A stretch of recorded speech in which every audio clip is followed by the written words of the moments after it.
नायगाव येथे महाविकास आघाडीच्या कार्यकर्त्यांची बैठक संपन्न। नांदेड जिल्ह्यात महाविकास आघाडीचे लोकसभेचे उमेदवार म्हणून माजी आमदार वसंतराव पाटील चव्हाण यांची उमेदवारी जाहीर झाल्यानंतर दिनांक 27 मार्च रोजी नायगाव येथे महाविकास आघाडीच्या कार्यकर्त्यांची बैठक घेण्यात आली। या प्रसंगी या कार्यक्रमाचे अध्यक्ष माधवराव पाटील शेळगावकर, माजी आमदार वसंतराव पाटील चव्हाण, जिल्हा अध्यक्ष हनुमंतराव पाटील भेटपोगरेकर, डॉक्टर रायपनवाड, माननीय केदार पाटील साळुंके, माननीय माधव बेळगे, माननीय रवींद्र भिलवंडे, माननीय संभाजी पाटील भिलवंडे, माननीय मनोज पाटील मोरे, माननीय राजेश लंगडापुरे, माननीय बालाजी पाटील, डॉक्टर मधुकर राठोड, माननीय कमठेवाड, माननीय शिवाजी पाटील गोळेगावकर, माननीय भास्करराव धर्माधिकारी बरबडेकर तसेच मोठ्या संख्येने पदाधिकारी व हजारोच्या संख्येने या कार्यक्रमाला कार्यकर्ते उपस्थित होते। आपल्याला सर्वांना माहिती की येणाऱ्या 26 एप्रिलला आपल्याला सर्वांना लोकसभेसाठी उमेदवार जो गेलेला आहे त्यासाठी मतदान करायचं आणि मतदान करत असताना निश्चितच आपण विचार करतो की आपला कामाचा माणूस, आपल्या अडचणीला साथ देणारा माणूस, या सर्व गोष्टीचा विचार करून आपण मतदान करतो। आज आपण बघतो देशामधली परिस्थिती काय आहे। गेल्या 10 वर्षापासून या ठिकाणी भाजपचे सरकार या भारतावर आहे आणि भारतावर असताना आज आपण आपले सोयाबीनचे जर भाव बघितले, 2014ला जे सोयाबीनचे भाव होते 2024ला ते सोयाबीनचे भाव आता आपल्याला ते 2000 आपल्याला देत आहेत खात्यामध्ये, पण मागून जीएसटीद्वारे अन्य कराद्वारे कितीतरी हजारो कोटी काढून घेत आहे। हे खरे आता काळाची गरज आहे आणि हे शेतकरी राजाला ओळखणं गरज आहे। आज आम्ही हा विसरत नाही। आज आमचा सोयाबीन आजही आमच्या खात्यात थप्प्यावर ठेवलेला आहे। आज कापूस, एका राज्यात सोयाबीन आहे, एका राज्यात कापूस आहे। शेतकऱ्यांनी काय करावं? एखादा वर्ष जर या ठिकाणी भाव मिळाला नाही तर शेतकऱ्यांचं पुढचं 3 ते 4 वर्षाचं गणित या ठिकाणी कोलमडून जाते। आपल्या आया असतील, आपल्या बहिणी असतील, लेकी असतील, यांचं जर लग्न जर करायचं म्हणलं तर आमचा शेतकरी हा शेतीमालाच्या भावावर येणाऱ्या पैशावर अवलंबून असतो। आज या ठिकाणी शेतमालाचा जर भाव असेल तर आमच्या शेतकऱ्यांचा प्रपंच या ठिकाणी करणं खूप अवघड आहे।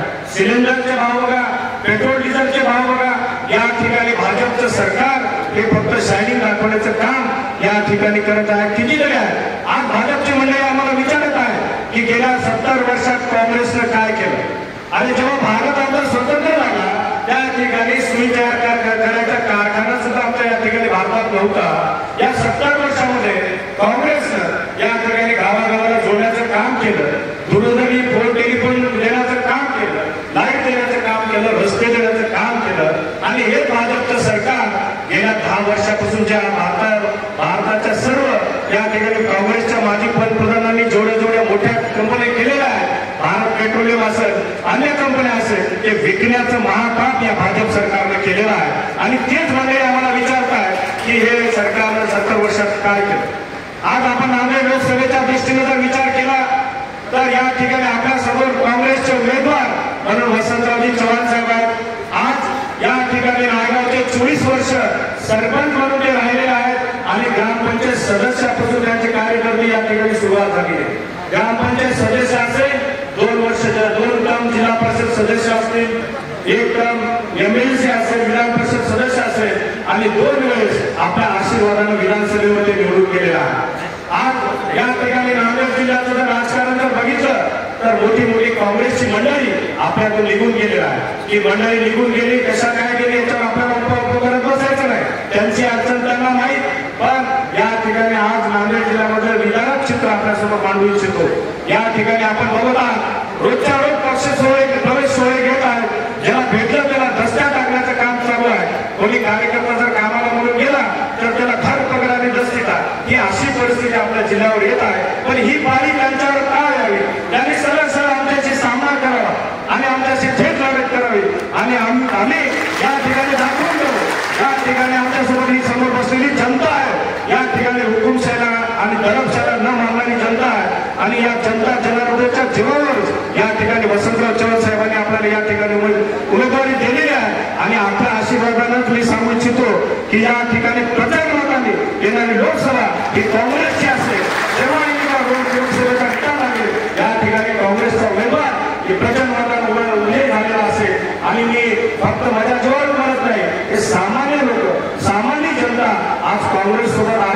आणि काँग्रेससोबत राहील ही आपल्याला येणाऱ्या निवडणुकीमध्ये दाखवून द्यायचं आहे. आणि नांदेडची सीट काँग्रेसची लागल्यावर महाराष्ट्राचं महाराष्ट्राचंच आहे, तर भारताचं लक्ष या ठिकाणी नांदेडच्या जागेवर लागलेलं आहे.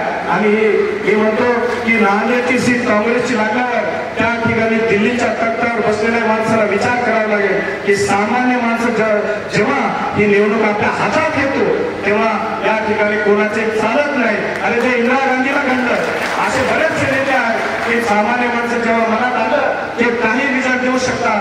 आणि यावेळेचा नांदेडचा निकाल हे सामान्य माणूस देणार आहे एवढी या ठिकाणी आपल्याला सांगू इच्छितो. आणि अधिकचा गुन्हा नाही थांबतो. जय हिंद, जय महाराष्ट्र. माझे पाठीराखे मावळे बहादर मतदान करतो.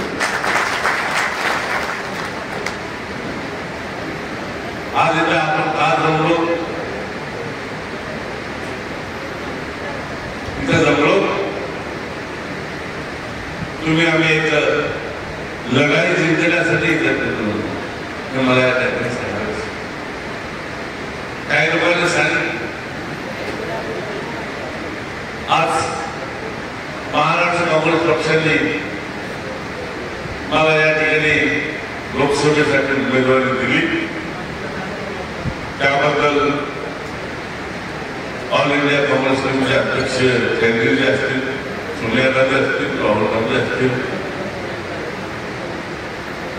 प्रदेश काँग्रेस कमिटीचे आमचे नाना पटोले असतील, बाळासाहेब थोरात असतील, त्यांचे मी पहिल्यापासून आभार मानतो. या नांदेड जिल्ह्याची काँग्रेस पक्षाची उमेदवारी दिली त्याबद्दल मी पुनश्च त्यांचे आभार मानतो. मित्र, ही लढाई सोपली नाही, साधी नाही. त्या लढाईमधून मी उमेदवार कसा झालो ते आमच्या हनुमंतराव पाटलांनी सांगितलं. आता मला वाटायला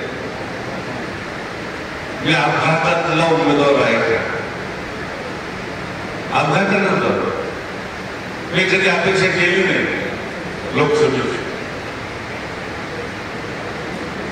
पण एवढा संधी साधून अनेक वर्ष काँग्रेसमध्ये साथ केली, साहेबांसोबत राहिले. साहेबांनी दुसऱ्या पक्षामध्ये प्रवेश केला, त्यांची काय अडचण होती आम्हाला माहिती नाही, पण आम्ही तिथं समावू शकलो नसतो. म्हणून मी असे हनुमंतराव पाटील असतील, नांदेड दक्षिणचे आमदार मोहन पाटील असतील, खडगावचे आमदार आमचे माधवराव पाटील जवळगावकर असतील, आणि तिथं प्रमुख कार्यकर्ते आम्ही विचार केला आपण आहे तिथंच राहू, जे काय होईल ते जनतेच्या दरबारात जाऊन न्याय मागू हा आमचा निर्णय आहे. शेवटी उमेदवारी करताना त्या सगळ्यांनी मला तुम्ही निवडणूक लढवली पाहिजे हा आग्रह धरला. म्हणून हनुमंतराव पाटील म्हणल्याप्रमाणे ही चळवळ काँग्रेस पक्षाची चळवळ आणि हा झेंडा कोणीतरी हातात घेतला पाहिजे या उद्देशाने मी या निवडणुकीला पुढे आहे. या देशामध्ये राजकारण काय चाललं त्या 10 वर्षात आज या देशामध्ये सर्वसामान्य शेतकरी निवडून आले, त्याच्या शेतीमालाला भाव, तुरीला भाव, सोयाबीनला भाव, कापसाला भाव, आणि इकडं महागाई तर वाढून चालत. आज गॅस सिलेंडरचे भाव घालतात कुठे गेले. आज या सरकारने तुम्हाला अभिवृद्धी शेतकऱ्यांना हमीभाव आणखी हमीभाव मिळाला नाही. सुशिक्षित युवकांना आम्ही दरवर्षी 2 लाख लोकांना नोकऱ्या उन्हाळ्यासाठी नोकऱ्या लागल्या. अजिबात आज शेतकरी असेल, शेतमजूर असेल, सुशिक्षित बेकार असेल, व्यापारी असेल आणि या देशामध्ये जीएसटी लावली आणि या जीएसटीच्या माध्यमातून तुमचा आमचा पैसा गोळा करून या देशामध्ये वाटण्याचं काम सुरू. हा पैसा त्यांचा नाही, तुमच्या आमच्या या जीएसटीच्या उत्पन्नातून घेतलेला पैसा. मला एक सांगायचं, ही निवडणूक धनाढ्य शक्ती विरुद्ध सर्वसामान्य बसलेल्या माणसांच्या विरुद्ध आहे. तो आम्हाला धनाढ्य शक्तीच्या विरोधात लढायचं. मागचे खासदार कोण होते आम्हाला पण आम्ही तोडले बघितलेले, पुण्या गावात आले गेले, कुठे विकास केले आम्हाला माहिती नाही. अंमलबजावणी निधी कुठं दिला काय नाही, विकासाची कामं कुठे गेले असे तो त्यांचा जीवनक्रम असे रोजचा 4 गाड्या घ्यायच्या, लांब दूर 1-2 ठिकाणी जायचे, कार्यकर्त्या बशी जेवण करायचे, निघून जायचे. तर मला त्यांना विचारायचं, 5 वर्ष तुम्ही खासदार म्हणून काम केलं त्या देशात, त्या नांदेड जिल्ह्यामध्ये लोकांसाठी काय केलं हे तुम्ही सांगा. लोकांना काय फायदा झाला? साधे या नांदेड जिल्ह्यामध्ये कुठली इंडस्ट्रीज खोलली नाही, कुठला उद्योगधंदा आणला नाही, साधी पिठाची गिरणी सुद्धा तुम्ही या जिल्ह्यामध्ये उघडलेली असा इतिहास. नोकरी तर बाजूलाच राहू. आज तुम्ही या लोकसभेच्या निवडणुकीला असताना लोक विचारतील, त्याला उत्तर तुम्हाला द्यावं लागेल की माननीय साहेब तुम्ही 5 वर्षामध्ये कुठं गेला, हा लोकांच्या जनतेसमोर ठेवला पाहिजे. जसं आम्ही ठेवला मागे अमरावतीच्या काळामध्ये आम्ही काय केलं काय नाही. मला ते म्हणायचं असेल तर मला एक विनंती करायची. आज या देशामध्ये मी बघ घटना बदलण्याचं काम चालतं. त्या डॉक्टर बाबासाहेब आंबेडकरांनी तुम्हाला घटना दिली, त्या घटनेच्या आधारावर आपला हा देश चालतो. आता त्यांनी नारा दिला 405 कशासाठी? त्या घटनेमध्ये बदल करून त्या देशातली लोकशाही नष्ट करायचं हे मला सांगायचं. हुकुमशाही आणायचं या आपण होऊ द्यायचं का? हा त्यांचा नारा हाणून काढला. म्हणून त्या धनाढ्य शक्तीच्या विरोधात आम्हाला एक साधारण शेतकरी कुटुंबाला आहे, तुम्हाला सर्व माहिती. आज मी तुमच्या जवळ उमेदवारी दाखल केली. मला माहिती आहे नायगाव तालुक्यातला एक संपूर्ण माणूस एक ना एक मतदार माझ्या पाठीशी आहे. आणि या नायगाव तालुक्यातल्या लोकांनी उत्साह दाखला. मागे जसं मला 2009ला तुम्ही सहकार्य केलं, त्या भागाचा आमदार केलं, त्याच पद्धतीने या ठिकाणी पुन्हा एकदा आपल्याला सगळ्यांना विनंती करतो की लोकसभेला पाठवण्यासाठी जिथं आपले मावळे पक्ष सगळे सगळे असतील त्या ठिकाणी जाऊन काँग्रेसला मतदान करावं अशी विनंती करावी. ही विनंती करण्यासाठी आज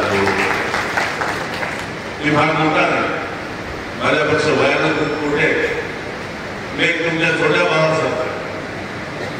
जरी मी 5 वर्ष आमदार नसलो तुम्ही बघता, मी 5 वर्ष माझ्या कार्यालयात या परिसरामध्ये काम करण्याचा कोणी कोणत्या गावचा माणूस आला, कुणाचं बँकेचं काम असेल, लाईटचं काम असेल, तहसीलचं काम असेल, पोलीस स्टेशनचं काम असेल, सर्वसामान्य माणसाच्या सानिध्यात जाऊन त्या ठिकाणी न्याय देण्याचं काम केलं. माझं कर्तव्य मी पडलो म्हणून तरी बसलो नाही, मग उलट उमेदीने कामाला लागलो, तुमच्या संपर्कात राहिला. आज जो जनसमुदाय इथे दिसतो त्याचंच फळ आहे. मित्र, तुम्हाला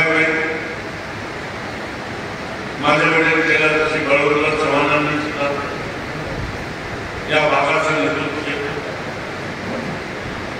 40 वर्ष तुम्ही या आमच्या चव्हाण कुटुंबाला दर हजार पोचले, आम्हाला नाकाचे कधी कुणाचा झाला असेल नसेल, पण जरूर प्रयत्न केला. आजही त्या पद्धतीने वापरण्याचा मी प्रयत्न केला. पण मला हात जोडून विनंती आहे, एक तुमच्या शेतकरी कुटुंबात वापरायचं, एक साधारण उमेदवार तुमच्याकडे. आणि आताच काही लोकांनी म्हणलं समोरची धनानी शक्ती, आता नावं घेत नाही, पण हा लढा जनशक्ती विरुद्ध त्या धनानी शक्तीच्या विरोधात मला सांगायचं. आणि इथं बसलेली सामान्य जनता उद्या मला निश्चय केलेला आहे की आमचा नायगाव तालुक्याचा भूमिपुत्र उद्या खासदार केल्याशिवाय गप्प बसणार नाही अशी शपथ घेतलेली आहे. आणि आमचा एक भाऊ दिल्लीच्या दरबारात त्या ठिकाणी पाठवायचा निश्चय आज या ठिकाणी बांधून या ठिकाणी आणला. जरूर तुमचं मी स्वागत करतो. आणि मला हेही करायचं, काम करत असताना काही चुका होतात, मनुष्य हा चुकीचा होता. तर माझंही काही चुकलं असेल, एक मोठे भाऊ मोठे वडील म्हणून मला माफ करावं आणि ह्या निवडणुकीमध्ये कसाही विचार न करता माझ्या पाठीशी उभा राहावा अशा जोडून. आज माझं सगळं केडाचं जे बळवंत चव्हाण नाही, तर माझं छत्र सांभाळलं तुम्ही इथं माणसं, ही जनता आहे. आणि तुमच्या ह्या छायाचित्राखाली मला निवडणुकीला समोर जायचं. तुम्हीच माझे मायबाप. माननीय श्री वसंतराव पुढे चव्हाण साहेबांचा, वसंतराव चव्हाण साहेब तुम आगे बढ़ो, वसंतराव पुढे चव्हाण साहेब तुम आगे बढ़ो. मी एखादी काम करताना चुकला असेल तर मी मंडळ करण्याचा अधिकार तुमचा वडील काय तुम्ही या ठिकाणी चुकला जर असेल तर त्या चुकीची दुरुस्ती माफी मागवतो तुमच्याकडे. नाही असं काम करताना हजारो काम येतात, एखादी कोणी काही सांगते चुकी टाकले त्याने तुला अधिकाऱ्याने तोड लावतो. नाही असं मग पुन्हा दुसरा येतो काय तोंड लावल्यामुळे हो आता ते माणूस पहिला दुसरी बाजू मलाही असा प्रकार होतो खरी गोष्ट. म्हणून मला मी कुठल्याही गावामध्ये आजपर्यंत भांडण लावायचा प्रयत्न केला आणि लावला नाही. आज त्याच्यासाठी मी बिलोली तालुका भरला, मुखेड तालुका भरला, देवरूख तालुका भरला, नांदेड शहर भरला, आपल्या नांदेड दक्षिण अशीच परवाला गोकर्ण, लातूर, मुखेड या भागाला मला इथे जमलेल्या तमाम तुमच्या भावांना विनंती, आपले तिथं सगळे पिढी असतील, मित्र परिवार असेल, सगळ्यांना इथून बोर्ड लावून सांगणे आजच की काँग्रेस पक्षाचे उमेदवार वसंत चव्हाण यांना आपल्याला या ठिकाणी मतदान करायचं, आपलं मत कुठेही करून ठेवा. कारण मोबाईल सेवा झालेली असतात, मागच्या काळात नव्हत्या, गाड्या वगैरे गेल्याच्या आपल्या प्रतिकाच्या होत. पण आज एका मिनिटामध्ये जिथं बोलायचं तिथं आपण बोलू शकतो. ही सेवा मागच्या काळामध्ये आमच्या काँग्रेस पक्षाच्या काळामध्ये तयार झाली.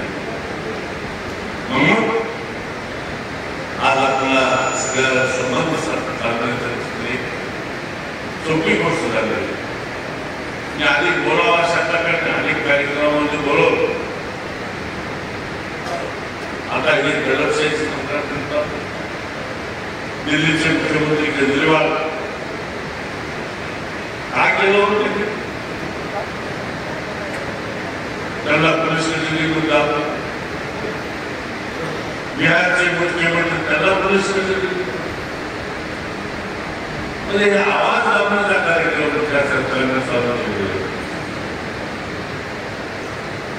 आता भाषण करताना ईडीसीने आपल्याला माहिती नव्हतं. माहित होतं का 5 वर्षापूर्वी की ईडी काय मंडळ काय. पण आता हे सरकार जर कोणी ऐकत नसेल त्याची कुंडली काढायची नाही तर तुला जेलमध्ये घालतो नसतं, तू माझ्याकडे ये. आज तेच परिस्थिती नांदेड जिल्ह्यामध्ये होती. अशोकराव जात नव्हते. आता त्यांच्याकडे एक प्रश्न होता. एक सिमेंटचं घर होतं आणि एक जेलचं घर होतं. त्या फडणवीसने विचारलं, अशोकरावजी हम तैयार है, ये 2 मकान है, कौन सी चाहिए, सिमेंट का चाहिए गजाली का चाहिए. तर नाईलाजानं त्यांनी सिमेंटचं घर घेतलं. गजालीपेक्षा चढण्यापेक्षा. पण मला एक म्हणायचं, आज नाही 50 वर्षापूर्वी या नांदेड जिल्ह्यामध्ये शंकरराव चव्हाणांच्या नावानं काँग्रेस पक्ष मजबूत झाला. तुम्ही त्यांचे सुखरूप राहा आणि तुम्ही सुद्धा या काँग्रेस पक्षाचा दिला. आज या नांदेड जिल्ह्यामध्ये चालू, मराठवाड्यामध्ये चालू. आमचं मत होतं चाहे ईडी लागो सीडी लागो, पण तुमचा विचार तुम्ही काँग्रेस पक्षाचा विचार सोडायला नाही पाहिजे. हा विचार आमचा. आज या ठिकाणी मी असेल, हनुमंतराव असतील, आम्ही सगळं मंडळी त्याच विचारानं काँग्रेस पक्षामध्ये इथं उपस्थित राहिलो. मित्र बराच वेळ झाला. पुन्हा आपली भेट होईल का न होईल.